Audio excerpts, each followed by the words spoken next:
Hi viewers, welcome back to card അറിവ്. മലയാള cinema ഒരുപാട് മുമ്പോട്ട് പോയി. ഓരോ വർഷം നോക്കിയാലും ഓരോ പുതിയ താരങ്ങളാണ് ഈ മലയാള സിനിമ വന്നുകൊണ്ടിരിക്കുന്നത്. എന്നാൽ പണ്ട് പ്രേം നസീറിൻ്റെ കാലം മുതൽ ഇന്ന് ഈ നിമിഷം വരെ നോക്കിയാലും മമ്മൂട്ടിയും മോഹൻലാൽ എന്ന് പറയുന്ന രണ്ട് പേരുടെ സ്റ്റാർഡം എങ്ങും പോയിട്ടില്ല. അവരന്നും സൂപ്പർ സ്റ്റാറുകളായിരുന്നു, ഇപ്പോഴും അവർ രണ്ടുപേരും സൂപ്പർ സ്റ്റാറുകൾ തന്നെയാണ്. മലയാള സിനിമ മുമ്പോട്ട് പോകുന്നത് തന്നെ അവർ വലിയ പങ്ക് വഹിക്കുന്നുണ്ട്. ഇത്രയും വർഷമായിട്ടും അവരുടെ ആ ഒരു സ്റ്റാർഡത്തിന് ഒന്നും സംഭവിച്ചിട്ടുമില്ല, അവരുടെ പെർഫോമൻസിനും ഒന്നും സംഭവിച്ചിട്ടില്ല. അവരിങ്ങനെ ആ ഒരു ഇൻഡസ്ട്രി ഇപ്പോഴും അരങ്ങുവാണുകൊണ്ടിരിക്കുകയാണ്. അതേപോലത്തെ ഒരു വണ്ടിയാണ് നമ്മുടെ പോർഷയുടെ 911. ഈ ഒരു വണ്ടി മാർക്കറ്റിൽ വന്നിട്ട് ഇപ്പം 61 വർഷമായി. ഇത് ഇറങ്ങിയ ടൈം മുതൽ ഇപ്പോൾ വരെയും ഇതിനൊരു കുഴപ്പമില്ല. ഇറങ്ങിയ ടൈമിലുള്ള ആ ഒരു എക്സൈറ്റ്മെൻറ്റ് തന്നെയാണ് ഇപ്പോഴും ആളുകൾക്ക് ഇത് ഓടിക്കാൻ നേരത്തെ കിട്ടുന്നത്. ആ ഒരു സെഗ്മെൻറ്റ് ഇത് ആർക്കും വിട്ടുകൊടുത്തിട്ടില്ല. ആ ഒരു സൂപ്പർ കാർ കില്ലർ എന്ന് പറഞ്ഞ പേര് ഇറങ്ങിയ ടൈം മുതൽ ഇപ്പോൾ വരെയും ഇത് മുമ്പോട്ട് കൊണ്ടുപോയിക്കൊണ്ടിരിക്കുകയാണ്. ഇതിൻ്റെ ആ ഒരു പെർഫോമൻസും ഹാൻഡ്ലിങ്ങും ആ ഒരു ലുക്കും ആ ഒരു ലെഗസിയൊന്നും വേറൊരു ബ്രാൻഡിനും തരാൻ കഴിയത്തില്ല. മമ്മൂട്ടി മോഹൻലാലൊക്കെ ഈ ഒരു ഇൻഡസ്ട്രിയിൽ സ്റ്റാറായിട്ട് നിൽക്കുന്നതിന് കാരണം അവരുടെ പെർഫോമൻസ് തന്നെയാണ്. അതേപോലെ തന്നെയാണ് പോർഷയും. ഇപ്പോഴും ഇതിൻ്റെ പെർഫോമൻസിന് ഒരു കുറവും വന്നിട്ടില്ല. പോർഷ പറഞ്ഞേക്കുന്നത് 911 അവർ ഒരിക്കലും ഒരു EV ആക്കത്തില്ലെന്നാണ്. അതുകൊണ്ട് ഇപ്പോൾ അവർ പുതിയ ഹൈബ്രിഡ് ആക്കിയിട്ടുണ്ട്. കൂടി വരുന്ന ആ ഒരു എമിഷൻ നോമൊക്കെ മീറ്റ് ചെയ്യാൻ വേണ്ടി 911 അവരിപ്പം ഹൈബ്രിഡ് ആക്കിയൊക്കെയാണ്. ആദ്യമായിട്ടാണ് 911 ഹൈബ്രിഡായിട്ട് വരുന്നത്. അവർ ആ ഒരു ഹൈബ്രിഡ് ഇൻട്രൊഡ്യൂസ് ചെയ്തേക്കുന്നത് ആ ഒരു കരേര റേഞ്ചിലാണ്. കരേര GTS ആണ് ആദ്യത്തെ ഹൈബ്രിഡ് 911. ഈ പോർഷയുടെ മോഡൽ ലൈനപ്പ് നോക്കി തന്നെ എല്ലാവർക്കും ഒരു കൺഫ്യൂഷൻ കാണും. നമുക്ക് ആദ്യം അതിനെക്കുറിച്ച് പറയാം. ഏറ്റവും ആദ്യം വന്ന 911 എന്ന് പറയുന്നത് അതിൻ്റെ പേര് 911 തന്നെയായിരുന്നു. അത് കഴിഞ്ഞ ജനറേഷൻ നോക്കുകയാണെങ്കിൽ 930, അത് കഴിഞ്ഞ് 964 വന്നു, അത് കഴിഞ്ഞ് 993 വന്നു, അത് കഴിഞ്ഞ് 996, പിന്നെ 997, പിന്നെ 991, ഇപ്പോൾ ഉള്ളത് 992 ആണ്. ഈ 992ൻ്റെ ഒരു ഫേസ് ലിഫ്റ്റാണ് ഇപ്പം ഏറ്റവും പുതിയതായിട്ട് വന്നേക്കുന്നത്. അതിനെ അവർ വിളിക്കുന്നത് 992.2 എന്നാണ്. അതിൽ തന്നെ കരേര GTSലാണ് ഈ ഒരു ടർബോ വേർഷൻ വന്നേക്കുന്നത്.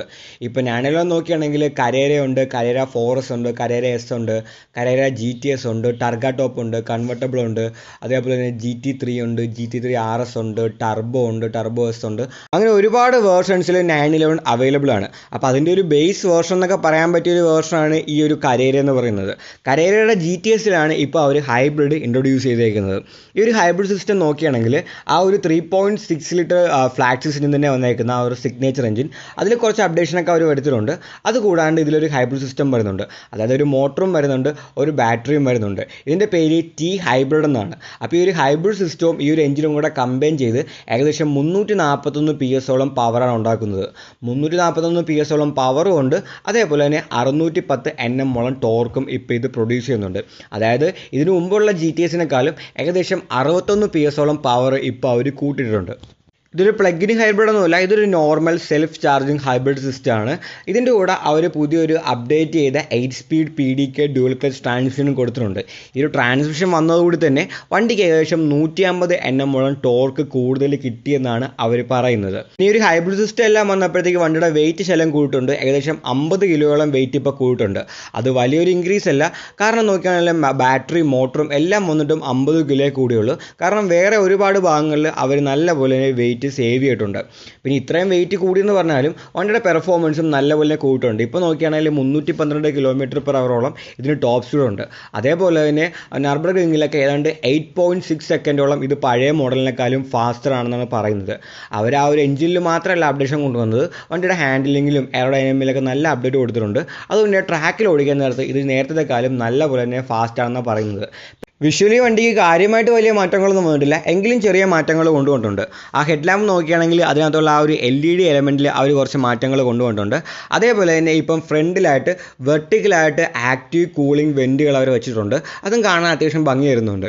പിന്നെ നോക്കുകയാണെങ്കിൽ വീൽ സൈസ് നോക്കുകയാണെങ്കിൽ 19 മുതൽ 25 ഇഞ്ച് വരെയുള്ള വീൽ സൈസുകൾ ഇപ്പോൾ ഈ ഒരു വണ്ടിയിൽ അവൈലബിൾ ആണ്. പിന്നെ അതേപോലെ തന്നെ അവൻ്റെ ടെയിൽ ലാമ്പിലും അവർ കുറച്ച് മാറ്റങ്ങൾ വന്നിട്ടുണ്ട്. പിന്നെ ആ ഒരു എക്സോസ്റ്റ് നോക്കുകയാണെങ്കിൽ ഇപ്പോൾ ആ എക്സോസ്റ്റ് പൊസിഷൻ ചെയ്തേക്കുന്നത് കറക്റ്റ് നടുക്കായിട്ട് 2 ട്വിൻ എക്സോസ്റ്റുകളാണ് വന്നേക്കുന്നത്. നേരത്തെ നോക്കുകയാണെങ്കിൽ രണ്ടും 2 സൈഡിലായിരുന്നത്, ഇപ്പം കറക്റ്റ് നടുക്കാണ് ആ 2 എക്സോസ്റ്റുകളും വരുന്നത്. പിന്നെ ഇൻറ്റീരിയേഴ്സ് കാര്യമായിട്ട് മാറ്റുന്നവർ കൊണ്ടുവന്നിട്ടില്ല, പണ്ട് എങ്ങനെ ഇരുന്നത് അതേപോലെ തന്നെ ഇപ്പോൾ ഇരിക്കുന്നത്. പക്ഷേ ടച്ച് സ്ക്രീൻ നോക്കുകയാണെങ്കിൽ ഇപ്പോൾ അതൊരു 12.6 ഇഞ്ചിൻ്റെ പുതിയൊരു ടച്ച് സ്ക്രീൻ സിസ്റ്റം അതിൽ വരുന്നത്.